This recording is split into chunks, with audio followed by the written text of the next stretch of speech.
Hey everybody, Mark over here at Twanger's Turntable. Cheers everybody, it's been a little while since I made a video, if you don't count the little shorts I've been doing. I know a lot of people don't watch them, so many people that view my channel are maybe not even aware that I'm doing the shorts, but that's all good. Cheers everybody.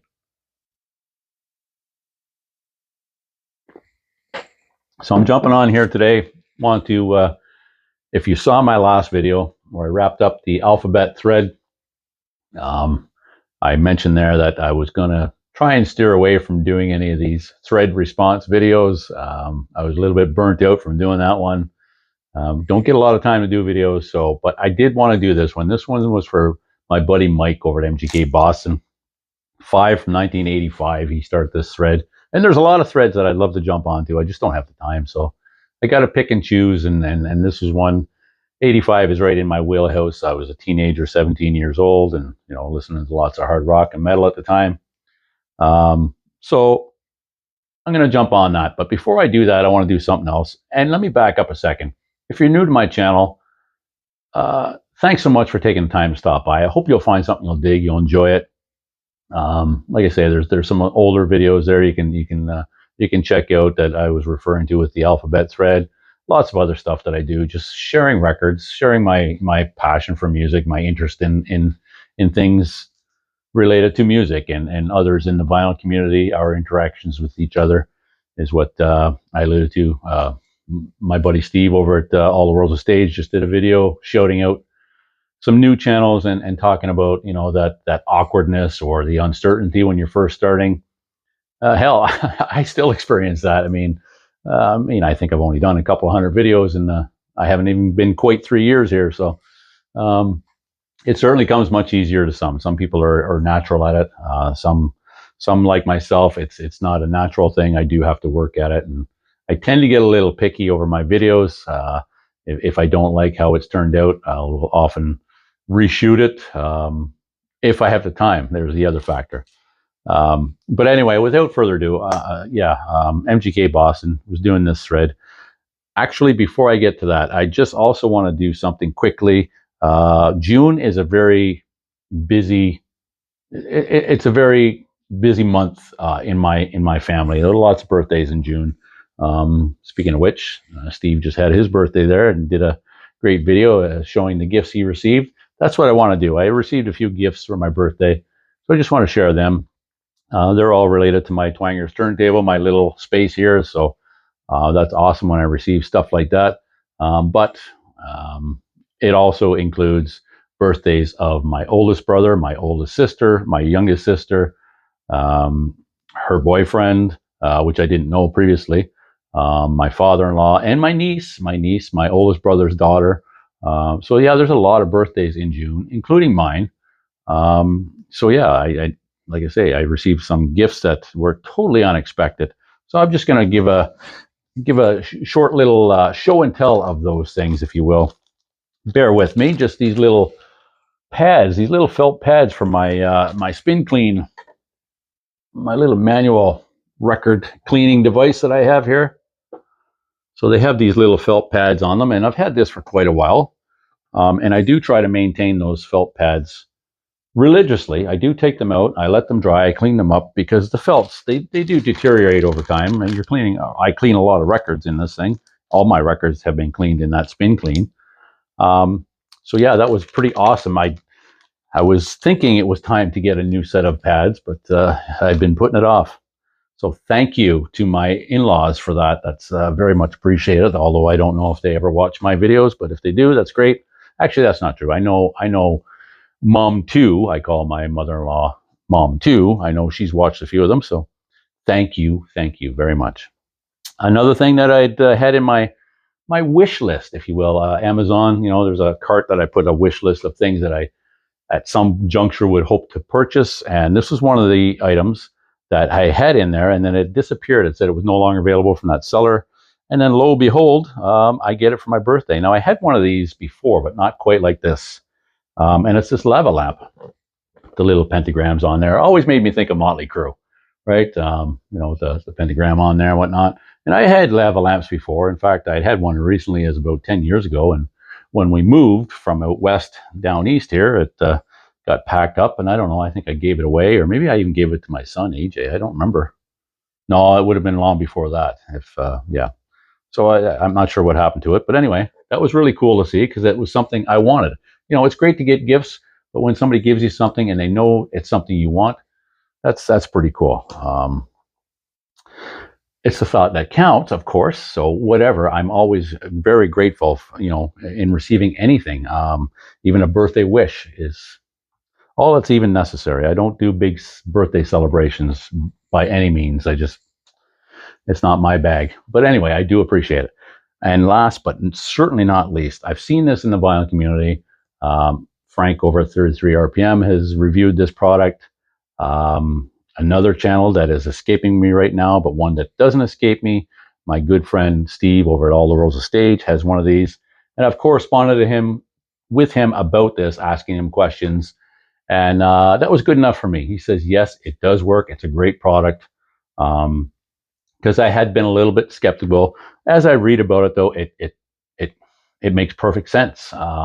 If you know anything about the electrical charge and ions, the positive, negative ions and stuff, it's a zero stat 3 for static on your albums, and it does work. And I'm so stoked to get this. It's not something I thought I could afford, and that may sound foolish to some of you, but we don't all have the same wherewithal or budgets to spend on these type of things. So I was very grateful when I did receive this, because it's something I did want. And like I said, I like to maintain my records, and anybody who has a record collection, you totally understand about static.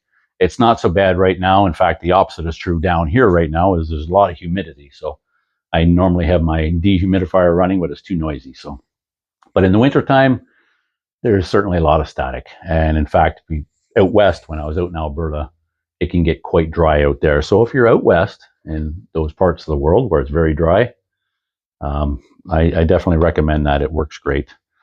And then that's it. I received some great cards, and you know what? Most importantly, I got to speak to my mom on my birthday, and I'm it's not lost on me. I'm very grateful for that. I have friends in the violent community who have lost their both their parents or their mom or their dad or whatever, and so I do appreciate that, and I think about it every day. I hope to get home to, if you happen to be watching this, Mom, I hope to get home as soon as possible. I just don't know when that will be, but it was so good to talk to my mom on my birthday, because we live a long ways apart, so I don't get to see my family very much. My immediate family, of course, I've got my family here, and that's means the world to me. But anyway, without further ado, I'm going to get to those 5 from 85 and share some of this with my vinyl community family. And so let's start with, there's a couple of live albums here that are going to make an appearance. I thought about doing this. Sometimes I say I have these grandiose ideas. I was going to do almost a split screen of this. I wanted to do that, but I just don't have the time. And honestly, I probably don't have the editing skills. Maybe giving myself a little more credit. I thought I would try it. So I was going to present the 5 hard rock metal albums that would have been right in my wheelhouse, but there are so many great albums from 85 that I could present that I've now come to appreciate more. And I even did to some degree then, to be honest. There's not, it wasn't all hard rock metal primarily. Let's say maybe 90%. But with other people in your life, you're bound to be familiar with some of this stuff. But I couldn't do that. So I'm just doing the 5. That would have allowed me to do 10. So I thought that was great. A fair way to cheat. Because that would be 2 people. It would be Twanger from 85 and then Twanger from today. But you're getting both here anyway. This is who I am. So Worldwide Live, the Scorpions live album from 1985. One of my favorite live albums. Of course, this was the Love at First Thing tour, and this band out of Germany. Well, in fact, for those younger, at the time, it was actually West Germany. They had East Germany, West Germany back then. But yeah, band from Germany, Scorpions. Love this album. I pretty much, this is this is my jumping off point. After this, Animal Magnetism or whatever it was, those albums that came after. Now, some of the more recent stuff is really good. I do appreciate it. But everything from Lonesome Crow up to this is what I need in my discography. I'm not a completist, and I won't be, because there's a lot of Scorpions that I just can't get into. But this one, definitely, if you've not heard this live album, it's a ripper. It's a great live album. The Tokyo tapes, I have to say, is probably a better one for those that appreciate the earlier Scorpions catalog. But this is a good one, equally, maybe not equally as good, but it's a certainly a close runner-up to Tokyo tapes. Next up, from 1985, the best live album of all time. And for me, it's not even close, but I'm biased. Admittedly, I am biased, but Live After Death. No overdubs, all live, completely. The way you hear it was the way it was recorded. And Long Beach, California, Hammersmith Odeon in London. Only on side 4 for Hammersmith, but still, incredible album, incredible audience capture. I imagined, as I did with Worldwide Live, me and my buddies, it was almost like we were there when we were listening to this. The World Slavery Tour. Power Slave had just come out a year before, and that was a massive album for me and my friends. Any Maiden was good Maiden, but they were really hitting their stride here. And if you've not listened to this, my God, I can't imagine, but do yourself a favor and listen to it. And I understand, hey, Iron Maiden is not for everybody. But as far as live albums go, wow, it's amazing. I don't need to say anything more about that, because sometimes when it comes to my favorite acts, there's no need to say much more. It's just, to me, it doesn't really matter what anybody else thinks, and that's the way it should be. This is my favorite live album of all time. They were on the road for a year with this, like 330 days or whatever. I don't remember the exact numbers. I should, but it was basically a year on the road, 190 shows or something. It was massive. Great album. Next up, from 1985, AC/DC. Another one of those albums where I don't know, they were starting to lose my interest with this. Fly on the Wall. And of course, they did not have Phil Rudd on this album, which is the first time since TNT. I mean, Phil Rudd was their drummer, and he was not on this one. Simon Wright is on this, and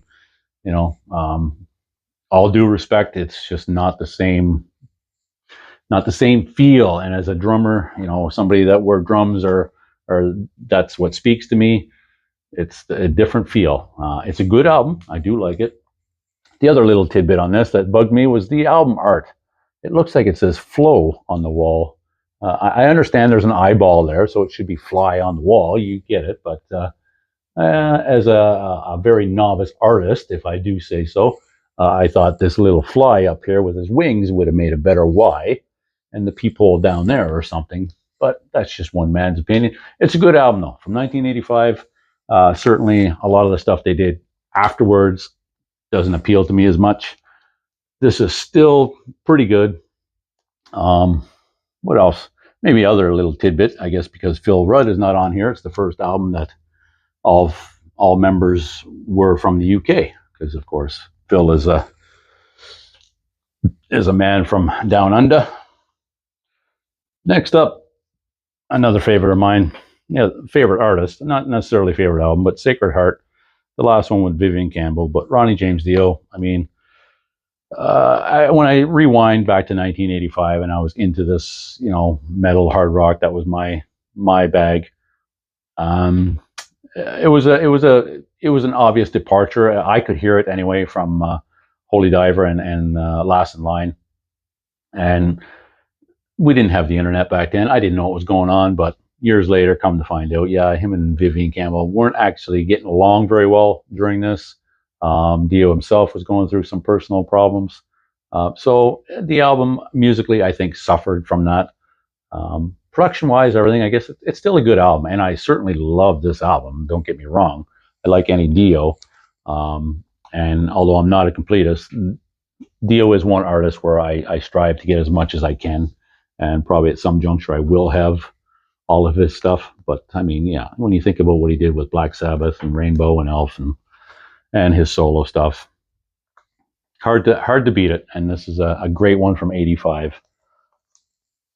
And last but not least, definitely not least, of albums that were put out in 85, the guys from Japan, Loudness.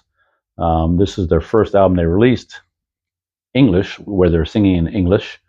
I think this is their fifth studio album. And that logo there is the logo they would come to adopt, but that was the first time they used it here. Thunder in the East. Sorry, I didn't introduce the title. I think you can see it there. But yeah, they're the first Japanese band to break the top 100 U.S. charts, the Billboard 100 charts in the U.S. And this is the reissue from 2017 or something on the red vinyl. It sounds great. But yeah, this was, we spun the hell out of this back in '85. And yeah, what more can I say about that? Very, very, I don't know if I would categorize it as metal. It's borderline. I know, well, whatever. I know back then we certainly did. It was, I mean, you had Motley Crue, you had Rat, you had Wasp, you had Quiet Riot, you had all those bands, Whitesnake, and you know, to me at the time that was metal. I mean, there was lots of people, a circle of people that even listen to that same music that I just alluded to with AC/DC. My wife and I, my bestie, were just talking about this morning. We're in the same group of people that we're listening to. My God, a lot of us were even listening to punk. It was just all, if it was heavy, if it was a little bit raw, that was even better. But anything that at the time that was maybe a bit of a departure from mainstream was a good thing. But I do appreciate a lot of the other stuff that came out in '85 these days. And I could have presented some of those because I do have some of those albums now, as I alluded to. But that's going to do it. That's going to do my 5 from '85 for Mike's Thread. If you've not, by some chance, gone over to Mike's channel yet, please do so. MGK Boston. I'll leave a link. I'll leave a couple of other links to the people I gave a nod to in this video, just because they are important people in the vinyl community to me, and I think you would agree if you check them out. As there are so many. It's always difficult to select a few, and it feels like I was just watching Gary's video and he echoed my thoughts. As mentioning some people is a tricky thing, because it always feels to me as though I'm leaving people out as opposed to the people that I'm mentioning. That's what seems to get the focus, right? So I'll leave it at that. Enjoyable video, great thread as always, Mike. Mike is one of the kings of threads here on the vinyl community. And as I mentioned, there's a lot of other threads I would like to do, just don't have the time. So I'll say it again. I'll leave it at that. Thanks so much for watching. I enjoyed doing it. I hope you enjoyed watching it. And let me know what you think about some of these, and jump on this thread and let me see some of yours 5 from '85. I've already seen some wonderful videos by the others in the vinyl community, so it's a good thread. And I'll see you again soon here at Twanger's Turntable. Take care, everybody.